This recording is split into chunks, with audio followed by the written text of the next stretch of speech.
সম্মানিত দর্শক মণ্ডলী, ইতিমধ্যে অবগত আছেন প্রধানমন্ত্রী দেশ ছেড়ে পালিয়েছে, কিন্তু গণভবনের প্রত্যেকটি মাল যেভাবে নিচ্ছে সেই ভিডিওটি দেখলে রীতিমতো অবাক হবেন। এবং প্রধানমন্ত্রীর পিতার যে ভাস্কর্যগুলো ছিল শেখ মুজিবুরের সকল ভাস্কর্যগুলো একে একে ভাঙচুর করছে, সেই দৃশ্যগুলো দেখবেন। এবং প্রধানমন্ত্রী বর্তমানে আগরতলায় আছেন। ভারতের আগরতলা থেকে নরেন্দ্র মোদীর সাথে কি সাক্ষাতে কথা বলছেন, বিস্তারিত শুনলে অবাক হবেন। আসুন কথা না। সম্মানিত দর্শক মণ্ডলী, ইতিমধ্যে অবগত আছেন প্রধানমন্ত্রী পলায়ন করেছে। আর এই খুশিতে সারা বাংলাদেশ সহ বিশ্বে সকল শ্রেণীর মানুষ খুশিতে মিষ্টি বিতরণ করছে এবং সকলেই খুশি হচ্ছে।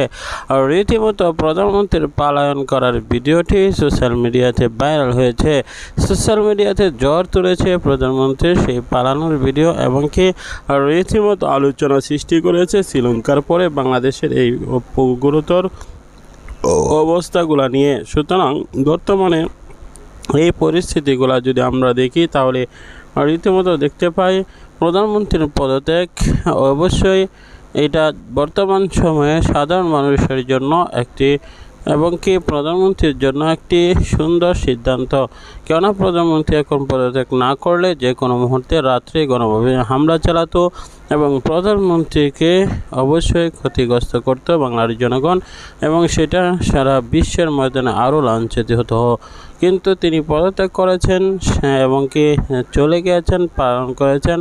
এটা ততটা মান সম্মান নষ্ট হয়নি, কোনো হয়নি বলে আমরা মনে করছি। সুতরাং বিষয়গুলো আরোপিত করেছে।